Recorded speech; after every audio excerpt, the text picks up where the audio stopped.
Hey everybody, how are you this evening? My name is Dana Levenberg. I'm the supervisor in the town of Ossining. I'm sure many of you have seen that our numbers have ticked up rapidly in terms of our COVID positives here in Ossining. And we have a small area in Ossining, a piece of the village of Ossining and a little tiny piece of the town of Ossining that have been identified as a yellow zone. So we wanted to give you a little bit of an update as to where we are and what is happening, and wanted to let you know a little bit about what a yellow zone means for Ossining. So yellow zone is really a warning more than anything else. It doesn't change a lot of the state requirements, but what does change is it reduces the size of non-essential gatherings to 25. There is a much greater need for increased testing for schools, which is the biggest impact. And that means that about 20% of the in-person staff and students need to be tested. I know if any of you have tuned into Superintendent Ray Sanchez's Facebook Lives, you'll have heard more about those and what's happening with those tests and how the school district is addressing the need for getting as many people tested as possible. There's the same capacity for worship services, and businesses remain open right now. Indoor and outdoor dining continues, but there is a 4-person maximum per table. So as I mentioned, schools are working actively with parents and staff on figuring out how to do testing and working around the clock to figure out how they can maintain in-person schooling.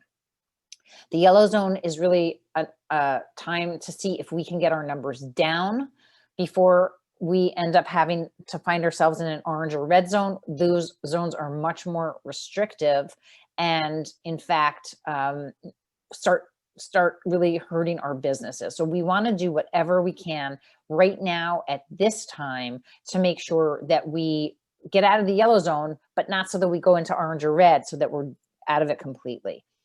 There are resources that are supposed to come to us as a yellow zone community. We've been working with our county and our state contacts to see what it is exactly that we can get here. A lot of that is around getting more testing sites or more testing in place so that we can get as many people tested as possible.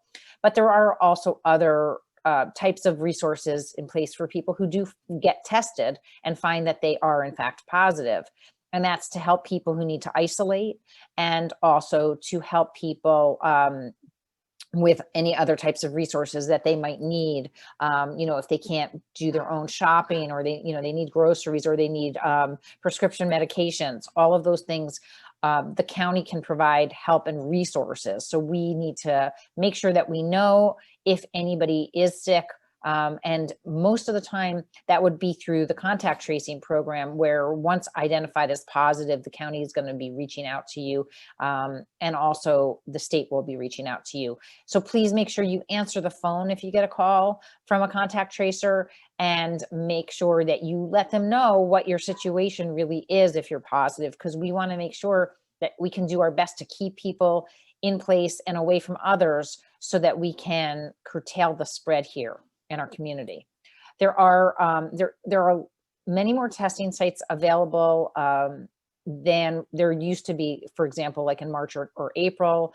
I know that those sites are, you can find those on our website, and also there's a link at this through the state New York Cares website that lets you know where you can find local testing sites. So that's available again on the internet. And you can always reach out to us at the town if you call 762-6001. That's my office. And we will make sure that we can share with you whatever sites might be the most convenient for you to get to.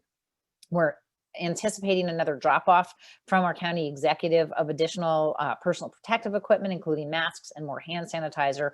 And we're going to do our best to figure out how we can distribute that to the community for those who need it. We want to make sure people aren't re-wearing their masks. We maybe gave you a mask a long time ago and you're still wearing the same mask. You're not really supposed to wear those cloth masks more than 15 times, and the disposable masks only supposed to wear one time. Of course, we have so many incredible organizations here in Ossining, not to mention the Village of Ossining, local government, and we're working with all of our partners, the village, the county, the state, and all of these local groups, our religious organizations, our whether it's Open Door Family Health Center, Family Medical Center, whether it's Neighbors Link, Ossining CAP, Galata House, the PTA, the Padres Hispanos, all of the organizations that you know and you count on that you can go to every day, the Ossining Children's Center, all of these groups, the Ossining Library, have been working together to try to figure out how to get out information to everybody.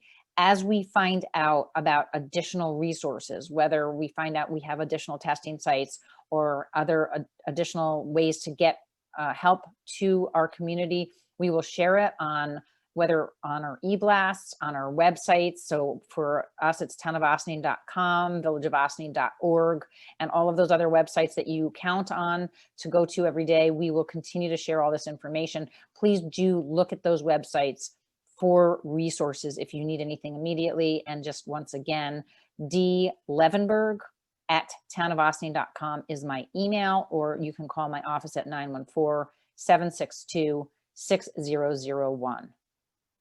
So we want to make sure we can get out whatever we get into the hands of our community so that you can use those to keep yourself safe and to keep others safe. We also want you to make sure that you know that you have to isolate in your home if in fact you are positive, or if you even suspect that you have been in contact with somebody else who is positive. Don't just go get a test and think that you're done. You're not done. That's the time that you have to wait and keep yourself apart and quarantine and keep yourself away from others, because you don't know. We're hoping that we're going to get some of the faster tests in. We know that sometimes the waits have been too long, either anywhere between 3 and 8 days. We don't like the 8 days. 3 days at least is more reasonable, and we're going to try to get more tests of those sort available. We know the rapid tests are also becoming more widely available. They may not always be as reliable, although we've heard kind of mixed things about that, but at least, you know, that would give us some measure that we could look at. So please, let's everybody remember to do our best. As this Thanksgiving holiday approaches, we want everybody to have a happy Thanksgiving, but remember, please don't expose the rest of your family if you might have been exposed, or even if you don't know. I mean, you could have no symptoms and you might be positive and you don't know it. Just limit yourself to your household. Celebrate in ways that we have never done before. Look for the silver linings. I had a really lovely celebration with a cousin in Michigan last night who just turned 50. And I saw family that I never would have gotten to see if we hadn't had Zoom and we hadn't had all these online resources. And Zoom on Thanksgiving has said that they're getting rid of their 45-minute limit. So you could talk as long as you want. You may think 45 minutes is way too long to have to talk to your family on Zoom. Sometimes it really is. I know that personally. I know my mom really likes to be, you know, center of attention. So she sometimes keeps talking and she can't hear, she keeps talking and nobody else can hear anybody else. So, you know, maybe I'm just gonna have a one-on-one with mom. These are things you think about in advance, and make sure that you plan ahead to touch base with all your family. We're all missing each other. We're all missing those in-person hugs and kisses and little babies that we want to cuddle up with, but we can't do right now, all the new babies. So just do our very best to all pitch in and let's get those numbers down. Let's get out of the yellow zone. We don't want to look at orange. We don't want to look at red and start having to shut our businesses down again. Let's be in this, all of it together. Thanks so much, everybody.